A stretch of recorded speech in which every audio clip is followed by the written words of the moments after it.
Hi, I'm Susan O, founder and CEO of MKR AI and co-chair of AI for Blockchain for Impact.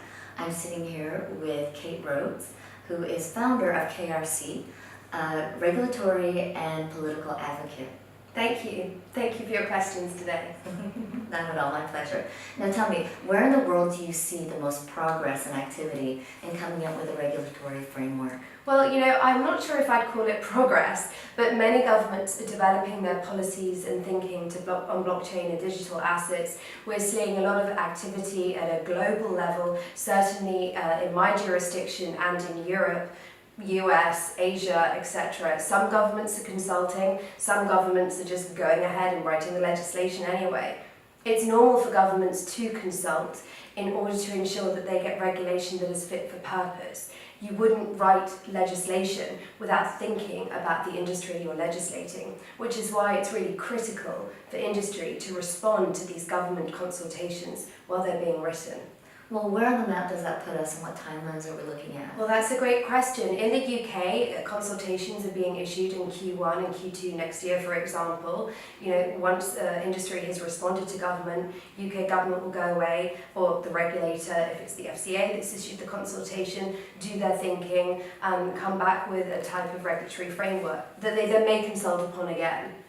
I see. So then, as founders and builders, how do we then find regulators with vision and start a healthy dialogue? Well, I think that's a really great word you've used, healthy. You really want to have a healthy relationship with your regulator. Regulators do not want to feel captured. There needs to be a healthy degree of tension and of distance, but equally there needs to be a good working relationship. If a regulator is asking you a question, it's good to respond in a timely and efficient manner, and most of the time with as much information as possible.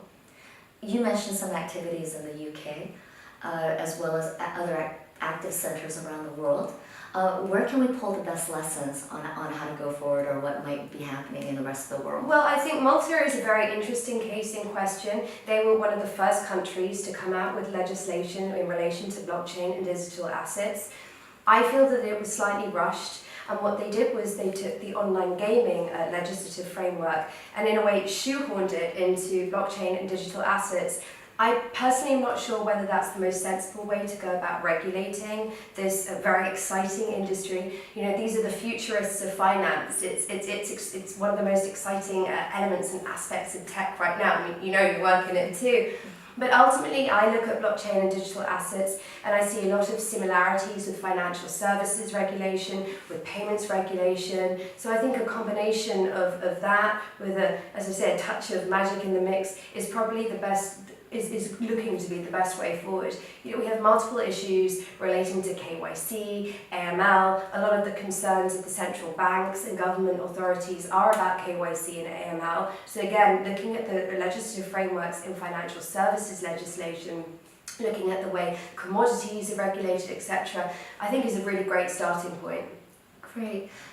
Going forward now, are there any events or milestones that you're keeping a close eye on in this coming year? Well, absolutely. I mean, there are a plethora of announcements every day coming out of Brussels. The UK is extremely active at the moment. The US too. I mean, the UK has often been a trailblazer when it comes to legislation in relation to payments, for example. We were the first jurisdiction with a payments regulator. I mean, which completely transformed the way the payments industry has now operated.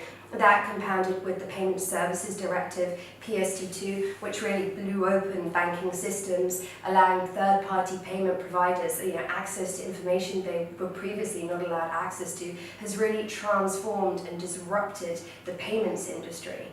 So I really think that looking at my home jurisdiction, the UK, is a great idea. Looking at what's happening in the US, it is interesting looking at Asia. But given the nuances with Asia, I think for the Europeans, it's probably best to focus on my jurisdiction. The issue with the UK at the moment is that there is a small amount of political instability due to Brexit, due to the conservative leadership crisis.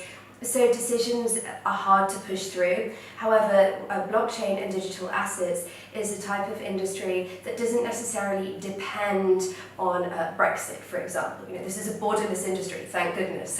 One industry is not going to be harmed. So it should be pushed through. The spanner in the works is if there is a leadership challenge or a general election. If the shadow cabinet or Labour get in, their policy on blockchain and digital assets isn't necessarily that clear. So I'll be really keeping a close eye on political developments in the UK moving forward. Excellent. Thank you so much for your insights. Thank you for your time today. Thank you for chatting to me.